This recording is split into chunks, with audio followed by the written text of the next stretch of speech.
Google ഒരു ദിവസം എത്ര വരുമാനം ഉണ്ടാക്കുന്നുണ്ടെന്നറിയോ? 1996 സ്റ്റാൻഫോർഡ് യൂണിവേഴ്സിറ്റിയിലെ PhD വിദ്യാർത്ഥികളായ ലാറി പേജും സെർജി ബിന്നും ചേർന്ന് ആരംഭിച്ചൊരു ഗവേഷണ പദ്ധതിയായിരുന്നു. അവർ വികസിപ്പിച്ച സെർച്ച് എഞ്ചിൻ ബാക്ക്റബ് എന്ന് പേരിട്ടിരുന്നു. പിന്നീട് ഈ പ്രൊജക്ടിന് ഗൂഗിൾ എന്ന പേര് നൽകിയതിന്റെ പ്രചോദനം ഗൂഗിൾ എന്ന പദത്തിൽ നിന്നാണ്. അതായത് ഒന്നിന് ശേഷം 100 പൂജ്യങ്ങൾ. ഇവർ ഉദ്ദേശിക്കുന്നത് ലാർജ് ക്വാണ്ടിറ്റീസ് ഓഫ് ഇൻഫർമേഷൻ എന്നാണ്. പിന്നീട് 1998 സെപ്റ്റംബർ 4-നാണ് ഗൂഗിൾ ഔദ്യോഗിക കമ്പനിയായി രൂപപ്പെടുന്നത്. കാലിഫോർണിയയിലെ ഒരു ഗാരേജിൽ നിന്നാണ് ഗൂഗിളിന്റെ സഞ്ചാരം ആരംഭിച്ചത്. 2000-ൽ ഗൂഗിൾ തന്റെ ആദ്യത്തെ പരസ്യ പ്രദർശന സേവനം ആഡ്വേർഡ്സ് അവതരിപ്പിച്ചു. 2004-ൽ ജിമെയിൽ, 2005-ൽ ഗൂഗിൾ മാപ്സ്, 2006-ൽ യൂട്യൂബ് സ്വന്തമാക്കൽ, 2008-ൽ ക്രോം ബ്രൗസർ തുടങ്ങി പല മേഖലകളിലും വൻ വളർച്ചയാണ് ഗൂഗിൾ നേടിയത്. 2015-ൽ ഗൂഗിളിന്റെ മാതൃ കമ്പനിയായ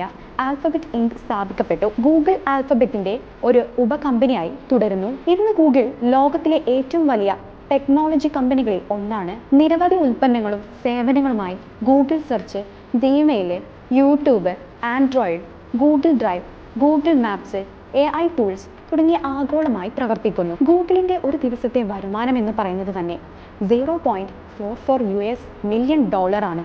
അതായത് 1014 കോടി രൂപയാണ്.